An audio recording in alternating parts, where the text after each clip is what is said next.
Hey everybody, Beardo here, back with more Batman back issues. Yes, it's the alliterative episode of the modern history of Batman. So today I'm only going to review 3 books for you guys. And the reason I'm only reviewing 3 is because this is a story arc that's really near and dear to me. I really, really love this arc. And it's kind of one of those hidden gems. The hardcore Batman fans know it. It's definitely a cult classic. But at the same time, like, casual Batman fans probably aren't as familiar with this one. And they should be, because it's also one of those story arcs that's pretty influential on some of the stuff that's happened in more recent years with the Caped Crusader. So I'm going to review these 3 books for you guys, and then at the end of my review, be sure to stick around because there will be a contest. So get excited for that. Alright, we're going to kick things off with Batman 452. This is Dark Knight, Dark City, part 1 of 3, written by Peter Milligan. Phenomenal art by Kieran Dwyer. Now, why do I love this book so much? First of all, I mean, I just said phenomenal art by Kieran Dwyer. That is no small part of it, because this has really, really great, intricate artwork. As much as I love Mike Mignola, the covers for this really leave something to be desired, and it might be part of why people don't really think to pick this up. You can find this book for like 90 cents, and I think it's because, you know, when you see the cover, you just think, oh, okay, whatever, and you don't think twice about it. I really, really wish that we had covers by Kieran Dwyer for these, because the interior art, you open this thing up and it's just stunning. Now, on top of that, you've got Peter Milligan. And Peter Milligan is someone who obviously is, you know, of Vertigo fame nowadays. In these days, really brought a unique take to The Dark Knight. No one really wrote Batman the way he did, and honestly, no one's written him like that since.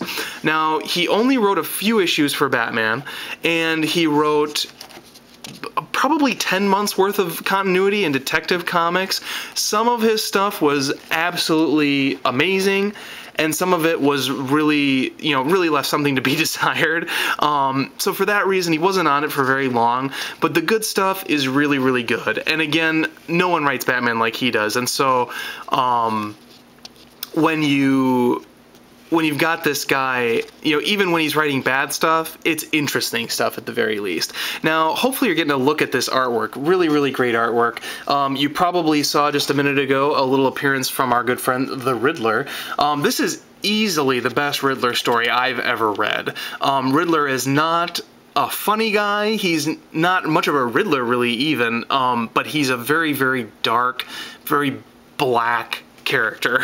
He's just a black soul, and he sends Batman through all these really, really very disgusting and uncomfortable situations.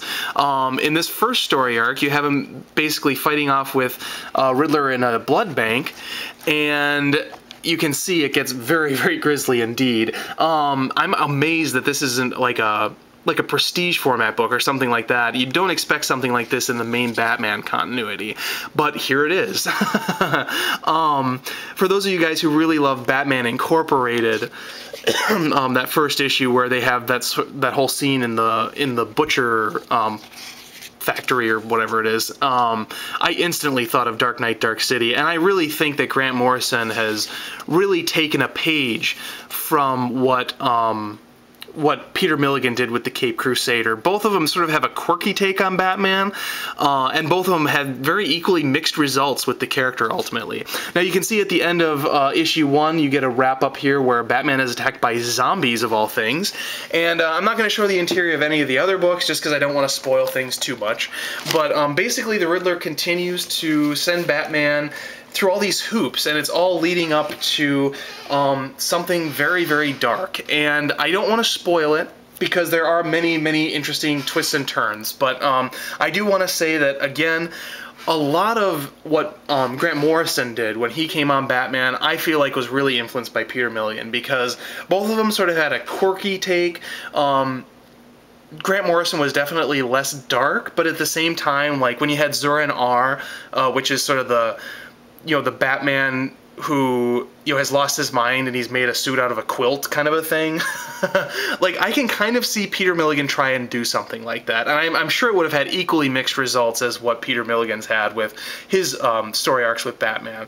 Now, the other thing that this series has is you have a really strong influence on sort of the the back history of Gotham City, which is something that has influenced both Grant Morrison and Scott Snyder with the current run with Night of the Owls. You've got sort of this whole back history going on with the religion of crime in like the 1850s, 1890s, something like that.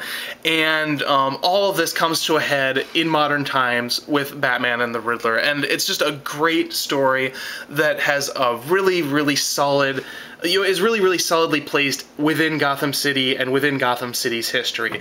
A lot of nuance to this, really, really dark, really, really interesting, and one of those books, again, that you'd expect to be either a prestige format or an Elseworlds even, but here it is in the main continuity, and it's really an amazing read. So, if you don't have these, go check them out. You can find them for probably 90 cents, like I said. I know they're 90 cents on, like, mycomicshop.com. You can find them in quarter bins. You can find them anywhere, pretty much, and they're really well worth the read. So anyway, today we looked at 454, 453, and 452. Go buy them and enjoy them.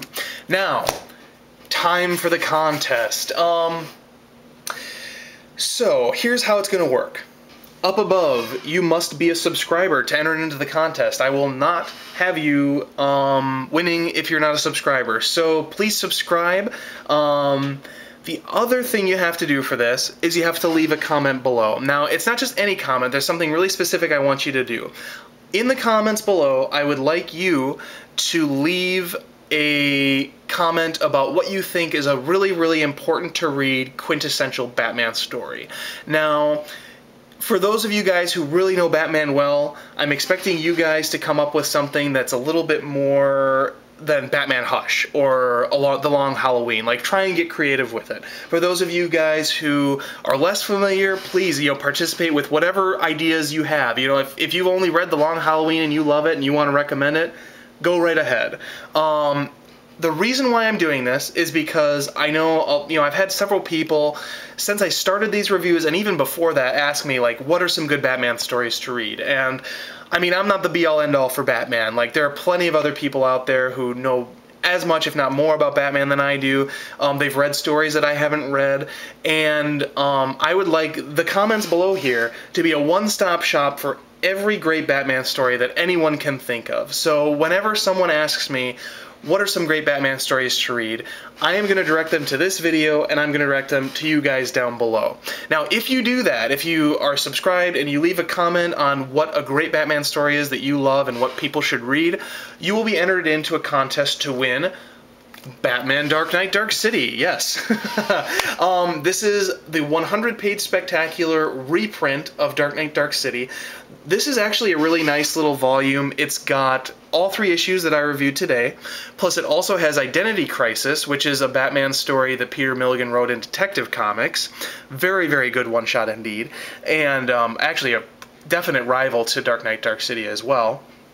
And it's printed on a lot nicer paper than you get with these, original floppy books. It's not, a full graphic novel quality. It's definitely intended to be just sort of a single issue format book.